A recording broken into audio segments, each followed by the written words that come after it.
Hello दोस्तों, आपके अपने YouTube चैनल यूनिक एजुकेटर पर स्वागत है। मैं संजीत कुमार और हम लोग इसके पिछले वीडियो में रिप्रोडक्शन का जो पाठ हम लोग पढ़ रहे हैं, कायिक प्रजनन वेजिटेटिव रिप्रोडक्शन के बारे में मैंने आपको बताया था कि वह कितने प्रकार के होते हैं। और इस वीडियो में मैं उन्हीं के प्रकारों को प्रारंभ करने जा रहा हूं, जिसमें सबसे पहला है प्राकृतिक वर्धी प्रजनन। आइए देखते हैं। जैसे कि हमने बताया था, उसमें ए नंबर लिखा हुआ था प्राकृतिक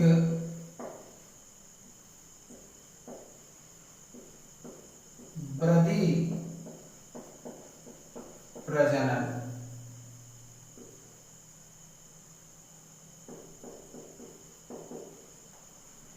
नेचुरल वेजिटेटिव रिप्रोडक्शन। देखिए, प्राकृतिक वृद्धि प्रजनन, और इस प्राकृतिक वृद्धि प्रजनन में जो इसका नाम आप देख रहे हैं, नाम में लिखा होगा प्राकृतिक। वृद्धि का मतलब होता है विकास और प्रजनन का मतलब भी होता है नए जीवों को जन्म देना। यानी कि जब नए जीवों के जन्म देने वाला क्रिया या विकास का क्रम जो होगा, अगर प्रकृति के द्वारा होता है, अर्थात उसे हम कैसे लिखेंगे, आइए देखते हैं।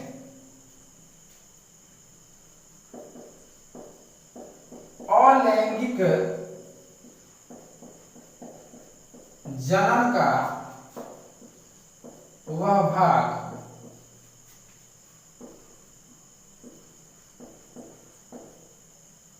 जिसमें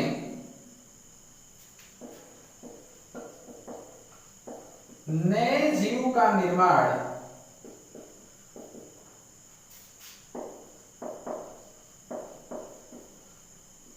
प्रकृति के द्वारा, अर्थात स्वतः होता है, तो उसे प्राकृतिक वृद्धि प्रजनन कहते हैं।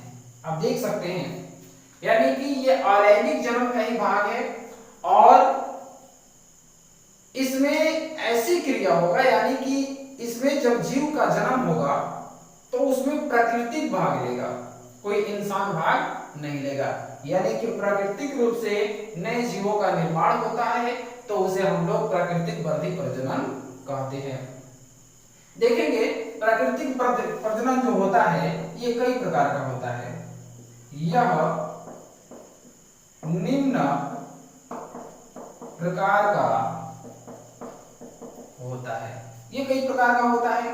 चलिए देखते हैं, सबसे पहला क्या है इसमें। सबसे पहला है जड़ों द्वारा। जड़ों द्वारा यानी कि बाई रूट्स। सबसे पहला हम लोग जानने का प्रयास करेंगे, यानी कि जड़ों के द्वारा वृद्धि प्रजनन।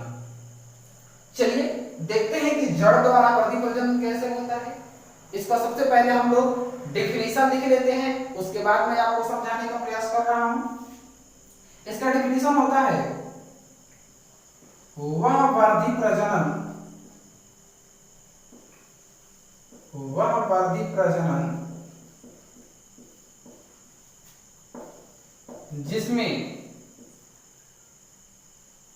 जिसमें कुछ खास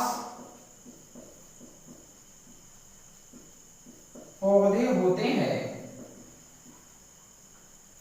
जिनके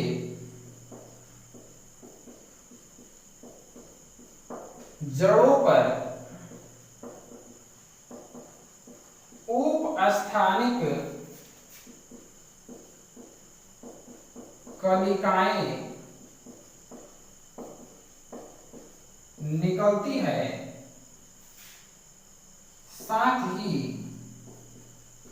साथ ही वह नए पौधे का निर्माण करती है। जैसे में भी बता रहे हैं। सबसे पहले इसके डिफिनीशन को समझते हैं हम लोग।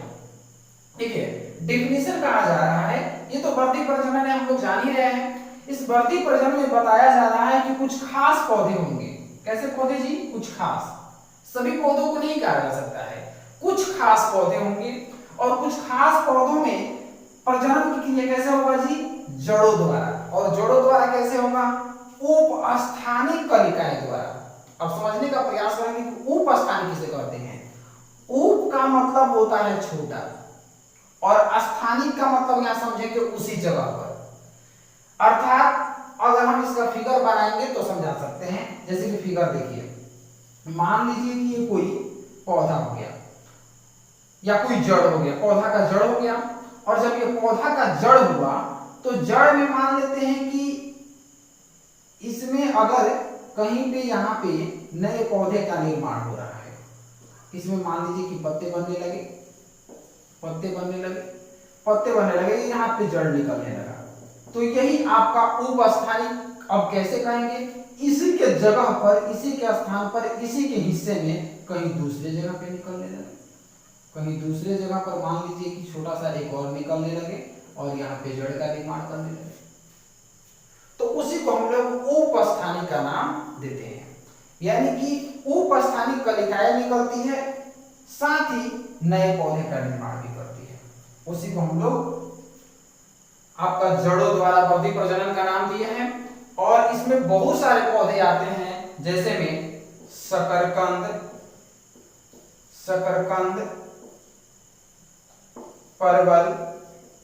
परवल जिसका सब्जी बनता है, परवल, शकरकंद जिसे कुछ लोग कंद भी बोलते हैं, या परवल हो गया। इसमें अब कुछ बड़े भी पौधे आते हैं, जैसे नाम सुने होंगे आप लोग, शीशम, जो कि इमारती लकड़ी होता है, काफी महंगी लकड़ी है शीशम। इसी तरह से कुछ फूल भी होते हैं, जैसे डहेलिया, तो आप देख रहे हैं। इन सब में इत्यादि लिख सकते हैं।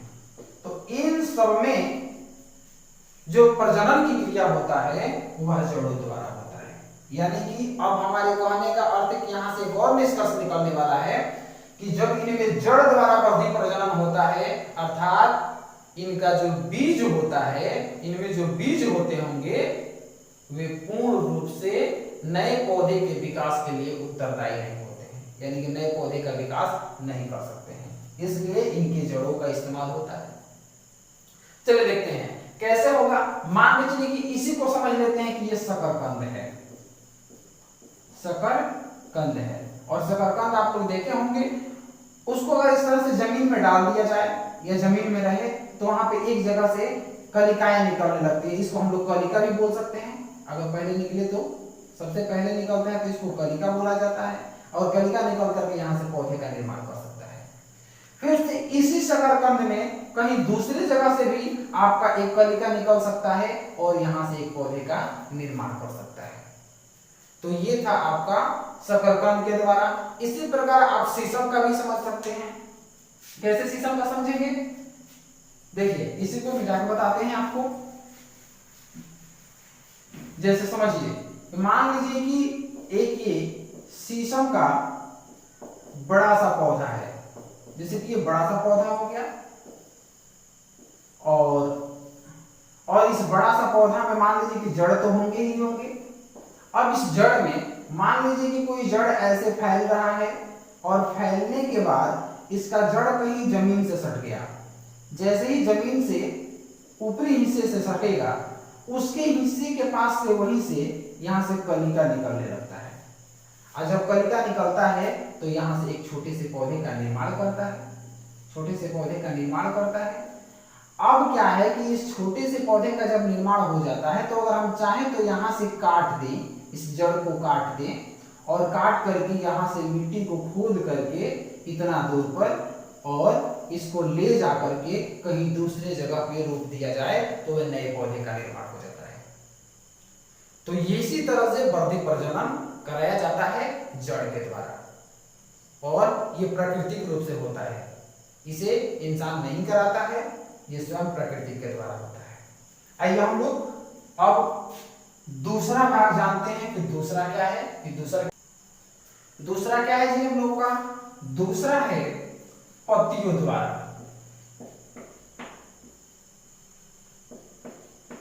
पत्तियों द्वारा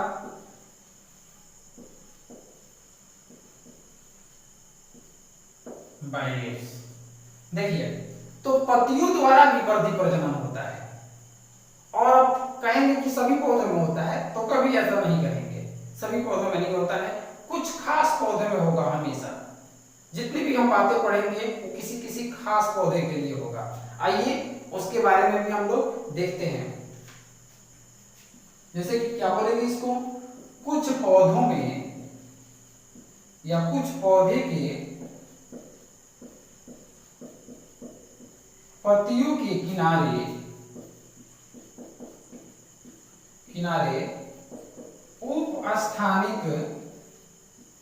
उपस्थानिक कलिकाएं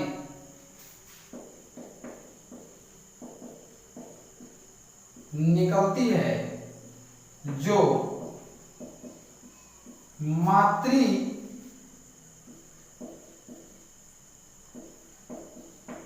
पत्तियों से अलग होकर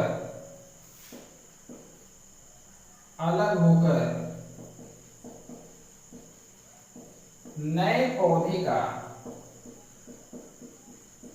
निर्माण करती है। देखिएगा तो इसमें बताया गया क्या है, तो इसके लिए सबसे पहले हम एग्जांपल ले लेते हैं, फिगर बना लेते हैं, तब एक ही साथ समझते हैं। जैसे समझिए, जैसे में इसमें बहुत सारा नाम आता है, जैसे ब्रायोफिलम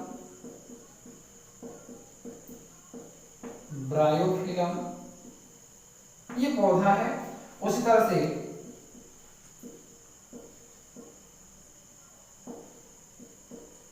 पत्थरचट्टा इत्यादि कह सकते हैं।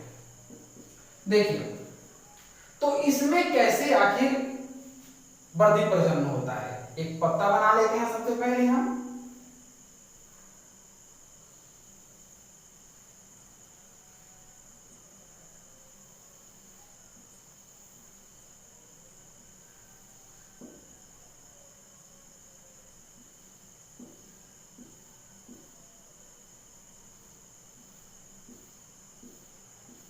चलिए देखिए अब क्या है, ये पत्ता मान लीजिए, अब इनके किनारे वाला हिस्सा ये हो रहा है और इसी किनारे वाले हिस्से पर, जैसे कि ये किनारा वाला हिस्सा हो गया, इसी किनारे वाले हिस्से पर उपस्थानिक जो है वहां कलिकाएं निकलने लगती है। जैसे कि यहाँ पे कलिका छोटा सा निकलेगा, ऐसे छोटा सा पत्ता का निर्माण करेगा, फिर यहाँ से जहां से ज्वाइंट होता है किनारे पर वहीं से यहाँ से निकलेगा और यहाँ पे छोटे पौधे का निर्माण करेगा, फिर कहीं से निकलेगा और यहाँ से छोटे से पौधे का क्या करेगा जी, निर्माण करेगा। यहीं पे छोटा सा जड़ निकल जाएगा, फिर ये इधर भी होगा, इधर भी मान लीजिए कि यहाँ पे छोटा सा पौधा का निर्माण हो जाएगा और यहाँ पे जड़ निकल जाएगा, यहाँ भी हो जाएगा छोटा सा पौधा का निर्माण और यहाँ जड़ निकल जाएगा।